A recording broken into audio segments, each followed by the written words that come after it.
Europe 1, 16h-18h, l'équipée sauvage. Mathieu Noël. Mon cher Denis, je vous présente un homme qui pourrait faire l'objet d'une nouvelle épreuve dans Koh-Lanta. Plus cruelle encore que l'épreuve des poteaux et de la roulade dont on parlait tout à l'heure. Vers le 30e jour, vous voyez, quand les gars ne bouffent plus que du manioc et ont commencé à s'auto-digérer, vous faites venir Olivier Pouls sur le campement avec un réchaud à gaz, quelques victuailles de sa Bourgogne chérie, vous le laissez cuire doucement l'agneau de lait qu'il arrosera certainement de meursault, vous réunissez les naufragés et là, celui qui réussit à ne pas sauter sur la bouffe gagne. Voici Délice in Extremis. Bonjour Olivier Pouls. Bonjour, Et je suis s'il tout à fait fait ça, prêt c'est à moi qui tenter. mange. S'il fait ça. Vive la Bourgogne libre. Hein. Absolument. La Bourgogne du même Fier côté. d'être là. bourguignon. Voilà, fier d'être bourguignon. On se fait un petit banc bourguignon, Ah, non on pourrait, tiens, on peut. allez, là, la. Bon, on arrête parce que... Chers auditeurs, je vous raconte ce qui s'est passé pendant la pub. On accueille Olivier Pouls et je demande à Denis Brogniart si par hasard il connaît Olivier Pouls. Et là, il commence à faire un siphon fond à la bourguignonne. J'ai tout de suite compris qu'effectivement, ils avaient déjà bu quelques godets ensemble. Tu ne seras jamais invité à Beaune, toi. Hein. Je te le dis tout de suite. Oh, moi, je l'ai déjà été, rassurez-vous. Avec cette C'est même terminé. brise. Olivier, vous êtes vous aussi un homme de défi. Vous nous proposez chaque jour une recette de dernière minute qui déchire et pour moins de 10 € pour deux. Oui, et en plus, j'ai décidé de vous faire plaisir parce que je me rappelle de cette célèbre phrase que vous aviez prononcée C'est dans une une légende, émission il y a une quelques légende. années. Vous m'aviez dit, la figue, ça m'excite.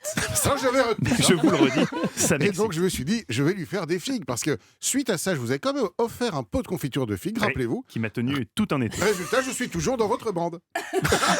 Et j'ai du boulot. Vous m'avez acheté avec des pots de vin. Donc, on va encore faire des figues aujourd'hui. On va faire des figues rôties. Version salée d'ailleurs. Alors, liste des courses très simple. On note. Par personne, il vous faut 3 figues, donc 6 figues pour 2, évidemment. Ah oui, Olivier, c'est 19 aussi pour ça que je Ouais. vous aime, c'est cette précision, cette rigueur arithmétique. c'est très très précis. Il vous faut 3 tranches de jambon sec, type jambon de Bayonne, par exemple. Il vous faut 100 grammes de feta. Il vous faut une petite branche de thym.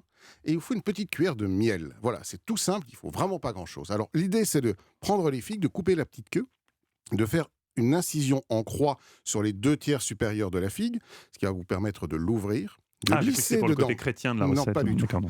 C'est juste pour pouvoir y glisser un petit morceau de feta. C'est coquin. Ensuite, vous allez prendre vos tranches de jambon, les couper en 2 dans le sens de la longueur et emmailloter vos figues dans ce jambon. Vous posez tout cela dans un plat, un plat gratin par exemple, qui va au four. Vous arrosez une petite cuillère de miel vos figues, vous rajoutez quelques petites brindilles de thym, un petit tour de moulin à poivre et vous enfournez pendant un quart d'heure à peu près à 180 degrés. Et là, vous allez le fromage qui va fondre, la figue qui va confire et le jambon qui va récupérer tous ces sucres et qui va les partager aussi et rapporter un petit peu de moelleux.